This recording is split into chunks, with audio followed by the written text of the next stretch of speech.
आजाद school अतिथि शिक्षक संघ के बैनर तले जिले के अतिथि शिक्षकों ने अपनी विभिन्न मांगों को लेकर कलेक्टर के माध्यम से लोक शिक्षण संचालनालय भोपाल के आयुक्त के नाम ज्ञापन सौंपा। ज्ञापन में अतिथि शिक्षकों ने नवीन पंजीयन प्रक्रिया पूर्णतः बंद करने तथा वर्षों से कार्यरत पुराने अतिथि शिक्षकों को अनुभव एवं वरिष्ठता के आधार पर बोनस अंक प्रदान करने की मांग की है। संघ के पदाधिकारियों ने बताया कि लोक शिक्षण संचालनालय भोपाल द्वारा जारी पत्र के तहत प्रदेश भर में नए अतिथि शिक्षकों के पंजीयन की प्रक्रिया शुरू की गई है।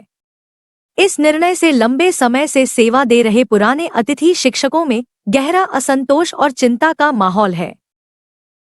उन्होंने कहा कि प्रदेश में पहले से ही लाखों अतिथि शिक्षक पंजीकृत हैं, जिन्हें नियमित रूप से रोजगार उपलब्ध कराना चुनौतीपूर्ण बना हुआ है।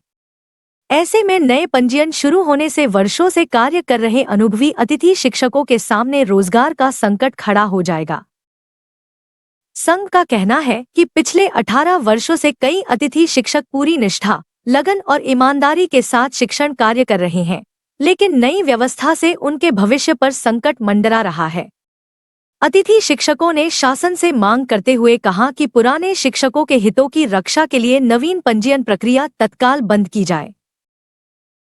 साथ ही कार्यानुभव और वरिष्ठता के आधार पर प्रति वर्ष 10 बोनस अंक स्कोर कार्ड में जोड़े जाएं। संघ ने अधिकतम 18 वर्षों तक के लिए 180 अंक दिए जाने की मांग रखी है, ताकि लंबे समय से सेवा दे रहे शिक्षकों को उनकी मेहनत और अनुभव का उचित लाभ मिल सके।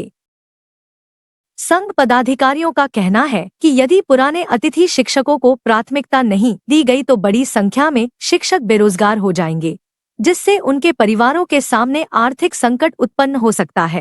जैसा कि हम सभी अतिथि शिक्षक भाई लोग यहाँ पर हम जिला कलेक्टर ऑफिस पहुँचे हैं और हमारी मांग ये है कि जो वर्तमान में अतिथि शिक्षक जो कार्यरत थे और जो 30 अप्रैल से भी बाहर हो गए और नए पंजीयन करवा रहे हैं, तो ठीक है, अच्छी बात है, लेकिन जो पुराने अतिथि है जो विगत 10 साल 12 साल 15 सालों से जो अतिथि सेवाएँ दे रहे हैं सभी स्कूलों में, तो मैं चाहता हूँ कि कम से कम उन अतिथि शिक्षक साथी लोग को पहले कुछ उनके लिए कुछ किया जाए, चाहे एक विभागीय एग्जाम लिया जाए या बोनस अंक के माध्यम से 1 साल का कम से कम 10 अंक निर्धारित किया जाए और उन अतिथि भाई बहनों लोग को जो मध्य प्रदेश में विगत 15-20 सालों से जो सेवाएं दे रहे हैं उनके लिए कुछ ठोस निर्णय लिया जाए। ये हम शासन से मांग कर रहे हैं। वर्तमान समय की अगर बात करें तो बालाघाट में ऐसे अतिथि शिक्षक कितने हैं जो अध्यापन का कार्य करा रहे हैं और पूरे मध्य प्रदेश में कितने हैं जो इस टाइप का काम कर रहे हैं?